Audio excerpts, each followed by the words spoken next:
అనుదినమన్న శ్రోతలకు మన ప్రభువును రక్షకుడై ఉన్న యేసుక్రీస్తు సరిసాటి లేని మహా గొప్ప పరిశుద్ధమైన నామమునందు శుభములు. నేడు 2024 సంవత్సరము మే మాసము 29వ తారీఖు బుధవారం నాటి ధ్యానాంశము వాగ్దాన సంబంధులైన పిల్లలు.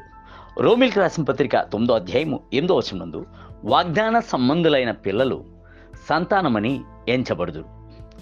బైబిల్ గ్రంథము మనల్ని గూర్చి ఏమని చెప్పుచున్నది? అలాగనే మనము ఉన్నాము. బైబిల్ గ్రంథము ఎన్నడూనూ అబద్ధమాడలేదు.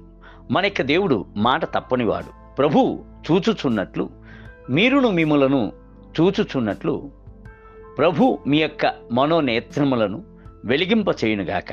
దాన్ని బట్టి చేయుటకు జ్ఞానం గల ఆత్మను దయచేయునుగాక. మీరు ఆయన యొక్క కుమారులైతే ఆయన యొక్క ఆశీర్వాదములకు వారసులు.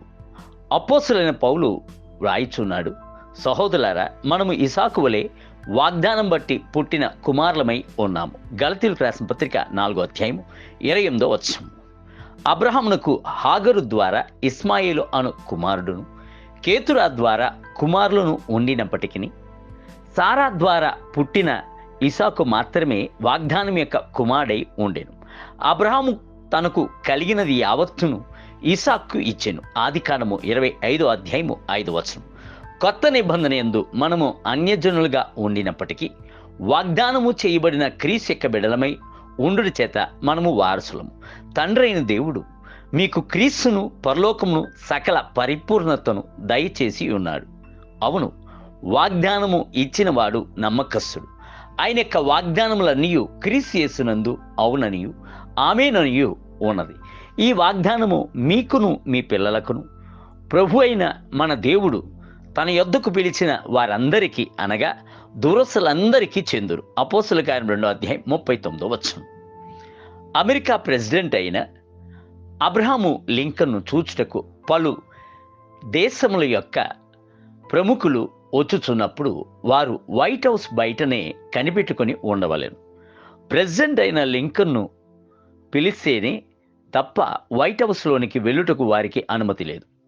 అయితే ఒక చిన్న పిల్లవాడు మాత్రము ఎటువంటి అడ్డంకులు లేక కావలి వారిని, సేవకులను, పోలీస్ అధికారులను లక్ష్యము చేయక సమస్త విధములైన కావలి అంతటినీ దాటుకొని అధికారముతో ప్రెసిడెంట్ యొక్క గదిలోనికి వెళ్ళగలడు. కారణం ఏమిటి?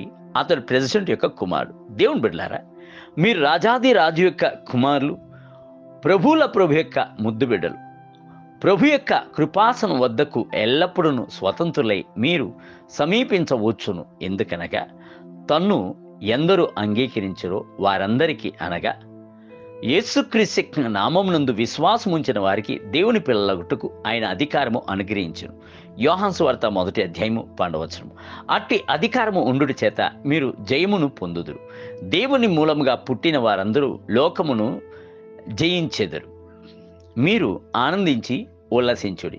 అన్యజనులు సువార్త వలన క్రీస్తు యేసునందు యూదులతో పాటు సమాన వారసులను, ఒక శరీరమందలి సాటి అవయములను వాగ్దానంలో పాలివారనై ఉన్నారన్నదియే ఎఫెసీయులకు రాసిన పత్రిక 3వ అధ్యాయం 6వ వచనం. నేటి ధ్యానమునకై ప్రియులారా, ఇప్పుడు మనము దేవుని పిల్లలమై ఉన్నాము. ఆయన ప్రత్యక్షమైనప్పుడు ఆయన ఉన్నట్టుగానే ఆయన చూతుము గనుక ఆయన పోలి ఉందుమని ఎరుగుదుము.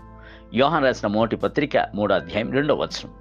నేటి వేద పఠనము ఉదయము 2వ దినవృత్తాంత గ్రంథములు 7, 8 మరియు 9 అధ్యాయములు. సాయంత్రము యోహాను సువార్త 11వ అధ్యాయం 1 మొదలుకొని 29 వచనం. ప్రభువు మిమ్ములను దీవించునుగాక. ఆమేన్.